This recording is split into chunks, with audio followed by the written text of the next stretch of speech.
Bethany, Flora here. I'm back now to tell you a little about the assignments that we expect from you for this policy class. You notice that this is very reading intensive, and so we have a couple of things here to help you pace with your reading assignments and also help you digest the key themes and the key important topics that we want you to distill from the readings. I know Dr. Noland has gone over in quite a bit of detail what these readings are about, and he's identified some key pieces of each reading that he would like for you to hone in on. What I want to do now is to talk about the assignments that will go along with the readings for the class. The first thing that you probably saw here on the syllabus and is the fact that we are asking you to conduct a weekly reading analysis. So about a 3-page brief of key things or common themes across the readings, or maybe even just some things that struck you as very interesting or fascinating, things that you would want to explore further if you could. So each week you will upload your reading analysis to the associated discussion forum in D2L. Again, this is for you to stay on track with the reading.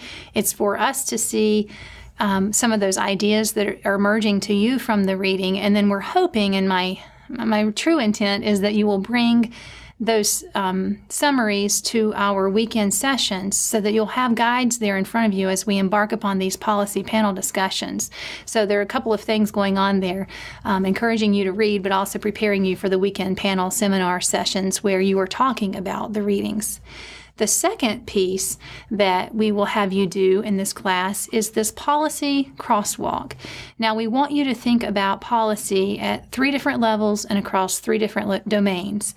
I've already referenced that Dr. Rich Rhoda, Dr. Brian Noland, they're truly the experts in higher education policy. And I see them as being able to bring us to places to understand more about national and state level policies, in particular related to access, affordability, and accountability. What this policy matrix assignment does, we hope, for you, is to prepare you to think on your feet, to talk on your feet about local policies. So those are institutional specific policies, statewide policies, and federal policies. So we want you to be able to consider, for instance, the interplay of these policies. For instance, financial aid. We have local financial aid initiatives right on our campuses, and we have statewide financial aid, such as Tennessee Promise, and then we have some national financial aid, such as the Pell Grant. And so the ability to talk on your feet, stand on your feet, and talk about these different levels of policy is very important for you. And then we want you to be able to do that across the key domain areas of access, affordability, and accountability, the AAA as we call it. So you will build your own custom crosswalk. So you'll take the first few weeks of the class to think about what are some local policies that I think would fit here. You'll have one in each box. So one local for access, one state for access, one federal for access, and then the same across the accountability and the affordability. And then the following weeks 4 through 13, you will take one of those and then really give us a summary about it. Give us the background, the impetus, and I realized when I wrote that you may not know the impetus for the policy, and if you don't know, you can't find it, make something up.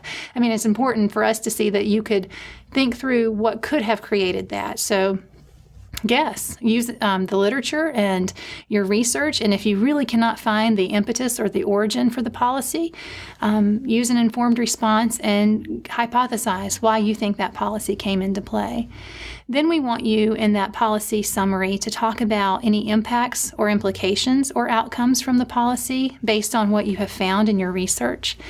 And then, of course, what's a good policy analysis without this discussion of both intended and unintended consequences? And so we want you to be able to spend a little bit of time thinking through some of the unintended or anticipated unintended consequences, especially at those local level policies that could happen if you put a policy like that in place at the institution, or that has happened, hopefully, that you have in the literature that you can see and point to that has happened in response to one of these local level policies. One example that I put in your matrix is a workload analysis policy, and I cited a community college.